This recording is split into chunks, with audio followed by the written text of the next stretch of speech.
কেমন আছেন প্রফেসর সাহেব? আমি মনের বিরক্তি গোপন করার প্রাণপণ চেষ্টা করে বললাম, জি ভালো আছি। ভদ্রলোক হাসি মুখে বললেন, বসবো খানিকক্ষণ?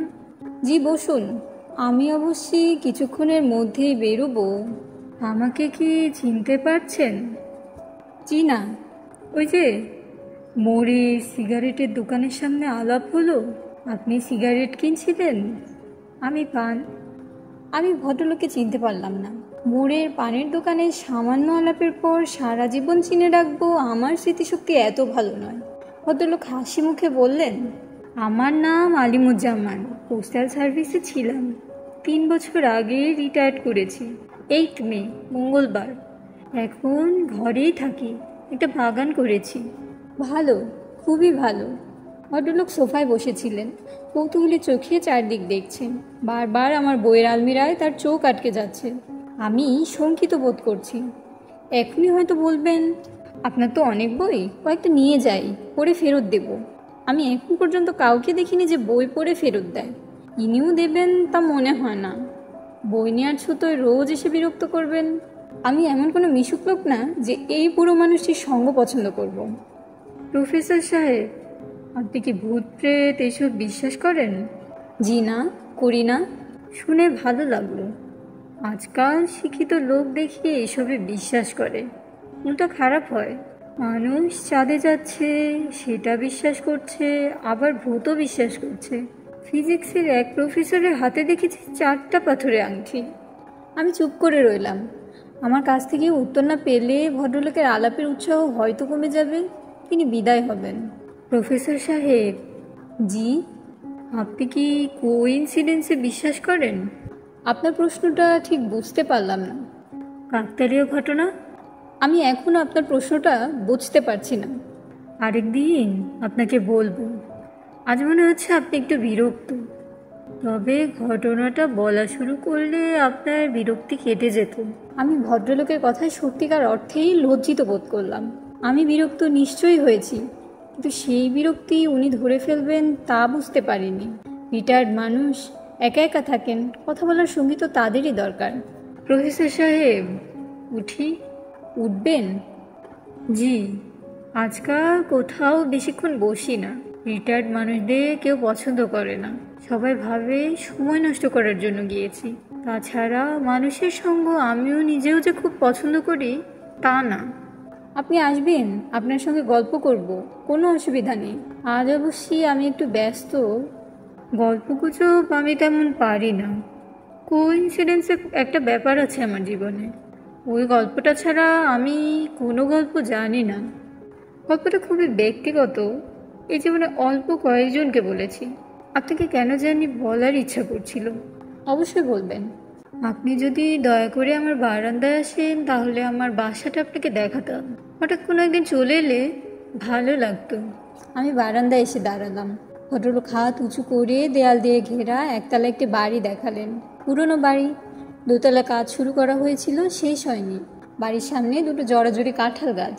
একদিন যদি আসেন আমার ভালো লাগবে। আমার জীবনের কোইন্সিডেন্সের ঘটনাটাও শুনবেন। জি আচ্ছা, একদিন যাব। আমার নামটা আপনার মনে আছে তো? জি আছে। নামটা বলুন তো।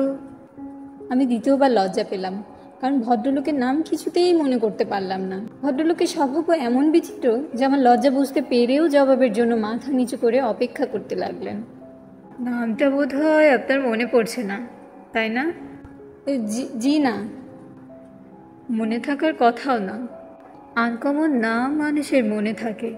আমার নাম খুবই কমন, আলিমুজ্জামান। একদিন আসবেন আমার বাসায়, দয়া করে ঘটনাটা বলবো। শুনতে আপনার খারাপ লাগবে না? জি আচ্ছা, আমি যাব, খুব শিগগিরই একদিন যাব। এক বৃহস্পতিবার বিকেলে ভদ্রলোকের বাসায় উপস্থিত হলাম। গল্প শোনার আগ্রহে নয়, লজ্জা কাটানোর জন্য। ভদ্রলোক ওই দিন আমাকে খুব লজ্জায় ফেলেছিলেন। বাসায় ঢুকে আমার বিস্ময়ের সীমা রইল না। সাধারণ একটা বসার ঘর, বেতের কয়েকটা চেয়ার, দেয়াল জুড়ে বইয়ের আলমিরা। খুব কম করে হলেও 1015 বই ভদ্রলোকের সংগ্রহে আছে। কারো ব্যক্তিগত সংগ্রহে এত বই থাকে আমার জানা ছিল না। নিজের অজান্তেই আমি বললাম, অপূর্ব। ভদ্রলোক হাসি মুখে বললেন, বলেছিলাম না আমার বাসায় এলে আপনার ভালো লাগবে। আপনার বইয়ের সংখ্যা কত? 16,000-এ কিছু বেশি। আমার শোবার ঘরেও বেশ কিছু বই, আপনাকে দেখাবো। সব আপনার নিজের সংগ্রহ? আমার বাবার সংগ্রহ অনেক আছে। বই কেনার বাতি বাবার কাছ থেকে পেয়েছি। খুব বই পাগল লোক ছিলেন, খুব বই পড়তেন। আমি তার মতো পড়তে পারি না। অনেক বই আছে আমি কিনে রেখেছি, এখনও পড়িনি। এখন তো প্রচুর অবসর, এখন নিশ্চয়ই পড়ছেন। আমার চোখের সমস্যা আছে, খুব বেশিক্ষণ এক নাগাড়ে পড়তে পারি না। আমি খুব খুশি হব যদি আমার লাইব্রেরি থেকে বই নিয়ে আপনি পড়েন। বই তো পড়ার জন্যেই, আলমিরায় সাজিয়ে রাখার জন্যে না। আপনি কি সবাইকে বই পড়তে দেন? জি দিই। তারা বই ফেরত দেয়? অনেকেই দেয় না, সেসব পরে কিনে ফেলি। আমার সংসার ছোট, একটা মাত্র মেয়ে, স্ত্রী মারা গেছেন। সংসারের তুলনায় টাকা পয়সা ভালোই আছে, বই কেনায় একটা অংশ ব্যয় করি। আপনি ঘুরে ঘুরে বই দেখুন, আমি চা নিয়ে আসছি। চা লাগবে না? কেন লাগবে না? চা খেতে খেতে গল্প করব, আমার ঘটনাটা আপনাকে বলবো। আপনাকে বলার জন্য আমি এক ধরনের আগ্রহ অনুভব করছি। কেন বলুন তো? আপনি বিজ্ঞানের মানুষ, আপনি শুনলে হয়তো একটা ব্যাখ্যা দাঁড় করাতে পারবেন। অবশ্যই ব্যাখ্যার জন্য আমি খুব ব্যস্তও না। প্রতিটি বিষয়ের পেছনেই একটা কার্যকারণ যে থাকতেই হবে এমন তো কোনো কথা নেই। আমরা কোত্থেকে এসেছি, আমরা কোথায় যাচ্ছি, এই বিষয়গুলো তো এখনও মীমাংসা হয়নি। কি বলেন প্রফেসর সাহেব? অন্য সময় হলে এই ভদ্রলোকের কথায় আমি তেমন কোনো গুরুত্ব দিতাম না, কিন্তু যার বাড়িতে বইয়ের সংখ্যা 16,000 তার কথা মন দিয়ে শুনতে হয়।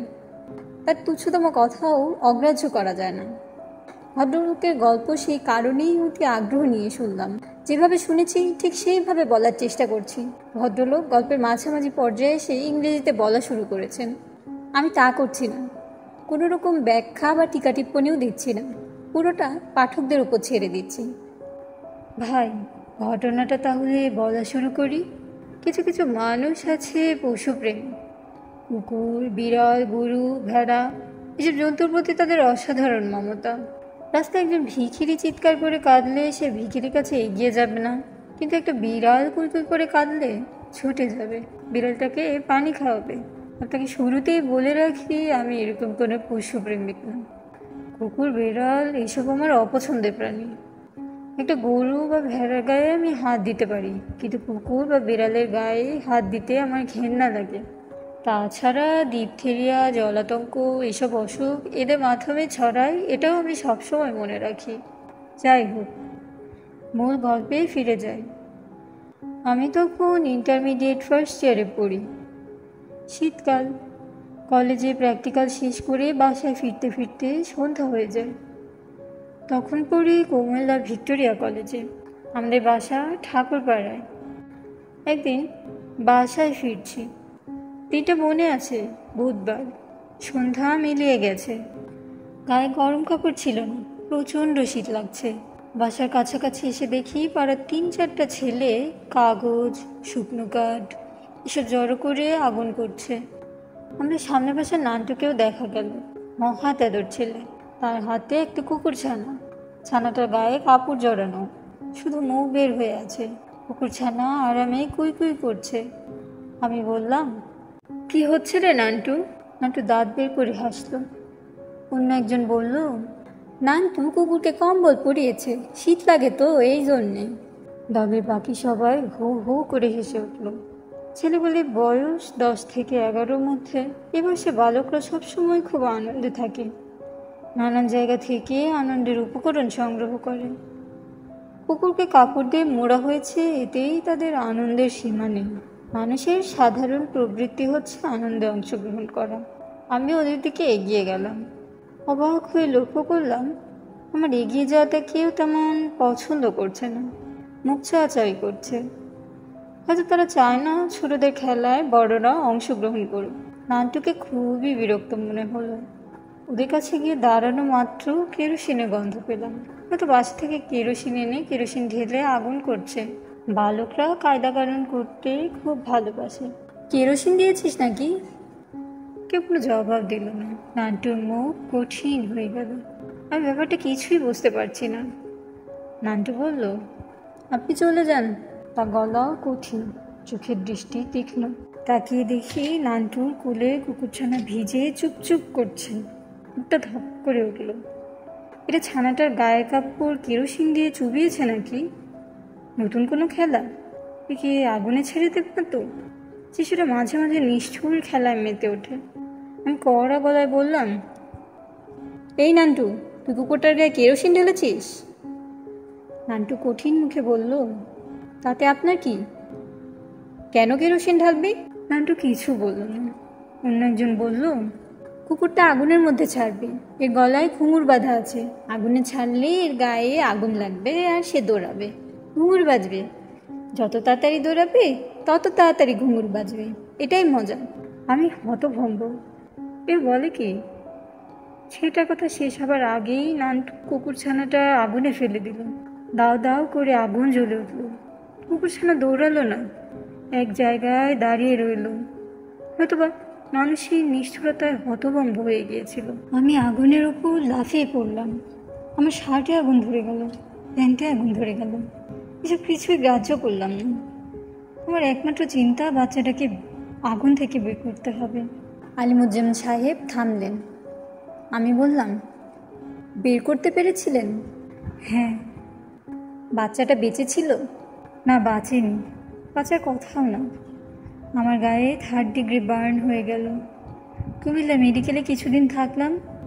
তারপর আমাকে পাঠানো হলো ঢাকা মেডিকেল কলেজে। 2 মাসের উপর হাসপাতালে থাকতে হবে। এক পর্যায়ে ডাক্তাররা আমাকে বাঁচানোর আশা ছেড়েই দিয়েছিলেন। সে সময় বার্নের চিকিৎসার তেমন ব্যবস্থা ছিল না। স্কিন গ্রাফটিং হতো না। অল্পতেই শরীরে ইনফেকশন হয়ে যেত। যাই হোক, বেঁচে গেলাম। তবে সেই বছর পরীক্ষা দিতে পারলাম না। আলিমুজ্জামান নিঃশ্বাস নেবার জন্য থামা মাত্র আমি বললাম, আপনি একজন অসাধারণ মানুষ। মোটেই না। আমাকে বোকা বলতে পারেন। সামান্য একটা কুকুরছানার জন্য নিজের জীবন যেতে বসেছিল। তখন সবাই আমার বোকামি কথাটা আলোচনা করত। আমার নিজেরও মাঝে মধ্যে মনে হয়েছে হয়তো বোকামিই করেছি। একজন মানুষের জীবন কুকুরের জীবনের চেয়ে অবশ্যই মূল্যবান। আপনার গল্প শুনে মুগ্ধ হয়েছি। এটা কিন্তু গল্প না, এটা গল্পের ভূমিকা। গল্প এখন বলবো। ঢাকা থেকে সুস্থ হয়ে বাসায় ফিরেছি। শরীর তখন খুব দুর্বল। ডাক্তার বলে দিয়েছে প্রচুর রেস্ট নিতে। শুয়ে বসেই দিন কাটছে। আমার ঘর দোতলায়, মাথার কাছে বিরাট জানালা। জানালা দিয়ে বাইরে তাকিয়ে শুয়ে থাকতে খুব খারাপ লাগে না? এক রাতের কথা, হঠাৎ ঘুম ভেঙে গেছে। জানালা দিয়ে বাইরে তাকালাম। ফকফকে জ্যোৎস্না। এই জ্যোৎস্নার অদ্ভুত একটা দৃশ্য চোখে পড়ল। রাজ্যে কুকুর এসে জড়ো হয়েছে বাসার সামনে। কেউ কোনো সাড়া শব্দ করছে না বা ছোটাছুটি করছে না। সব কটা মূর্তির মতো বসে আছে। আমার গায়ে কাঁটা দিয়ে উঠল। ব্যাপারটা কি? একসঙ্গে এতগুলি কুকুর আমি আগে কখনো দেখিনি। এদের এই জাতীয় আচরণের কথাও শুনিনি। আমাকে তাকাতে দেখে এরা সবাই মুখ ফিরিয়ে আমার দিকে তাকালো। অবাক হয়ে তাকিয়ে দেখি ওটা তাদের মধ্যে এক ধরনের চাঞ্চল্য দেখা গেল। এরা একে একে চলে গেল, যেন ওদের কোনো গোপন অনুষ্ঠান ছিল। অনুষ্ঠান শেষ হয়েছে, এখন চলে যাচ্ছে। এ ব্যাপার মাঝে মাঝে ঘুরতে লাগলো। নির্দিষ্ট কোনো সময় না, মাসে একবার অথবা 2 মাসে একবার এরকম হয়।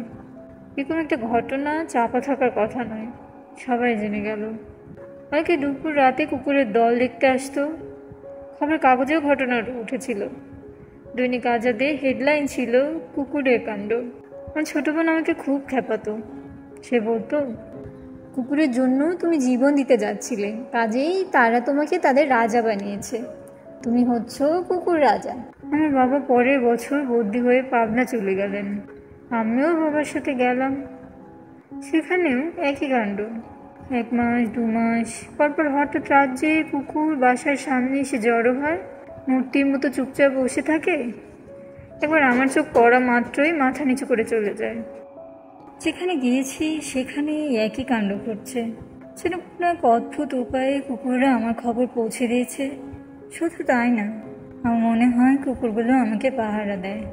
আমি যখন রাস্তায় হাঁটি একটা দুটা কুকুর সবসময় আমার সঙ্গে থাকে। আজ আমার বয়স 67। কুকুরের সভা আগের মতো ঘন ঘন হয় না, 6 মাসে 1 বছরে একবার হয়, তবে হয়। কুকুরের ভাষা আমি জানি না, জানলে জিজ্ঞেস করতাম তোমরা কী চাও, সব কেন তোমরা করো। ব্যাপারটা কি আপনার পছন্দ হয় না? না, পছন্দ হয় না। একদিন দুদিনের ব্যাপার হলে হয়তো পছন্দ হতো, একদিন দুদিনের ব্যাপার তো নয়, দিনের পর দিন ঘটছে। ভবিষ্যতে আবারও হবে বলে কি আপনার ধারণা? হ্যাঁ, হবে, আর রাতেও হতে পারে। আপনি দেখতে চান? বলতে বলতে আলিমুজ্জামান সাহেবের চোখ মুখ বিকৃত হয়ে গেল, যেন তিনি প্রচণ্ড রাগ করছেন, জেনে এই মুহূর্তে চেঁচিয়ে উঠবেন। আমি বললাম, আপনি মনে হয় পুরো ব্যাপারটাই খুব আপসেট। এত আপসেট হবার কিছু নেই। পশুরা কৃতজ্ঞতা প্রকাশ করছে, এতে রাগ হবার কি আছে? কৃতজ্ঞতা প্রকাশের অধিকার নিশ্চয়ই পশুদেরও আছে। এটা কৃতজ্ঞতা প্রকাশের কোনো ব্যাপার নয়, এটা একটা ভৌতিক ব্যাপার, সুপার ন্যাচারাল ব্যাপার। এর মধ্যে সুপার ন্যাচারালের অংশ কোনটি? পুরো ব্যাপারটাই সুপার ন্যাচারাল। এই অংশটি আপনাকে বলিনি বলে আপনি বুঝতে পারছেন না। বলুন শুনি। যে কুকুরছানাটিকে আমি বাঁচাতে চেয়েছিলাম, সেই কুকুরছানাটি দলটার মধ্যে সবসময় থাকে।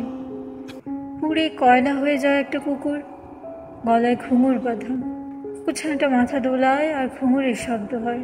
আপনি ছাড়া অন্যরাও কি এই কুকুরছানাটা দেখে? না, আর কেউ দেখতে পায় না, শুধু আমি দেখতে পাই। দেখুন ভাই, আমি বিজ্ঞানের ছাত্র নয়, আমার বিষয় ইতিহাস। তবু অবৈজ্ঞানিক কোনো কিছু আমি আমার জীবনে গ্রহণ করিনি। ভূতপ্রেত, ঝাড়ফুঁক, পীর ফকির কিছুই না। অথচ সেই আমাকে কিনা সারা জীবন একটু অতিপ্রাকৃত বিষয় হজম করে যেতে হচ্ছে।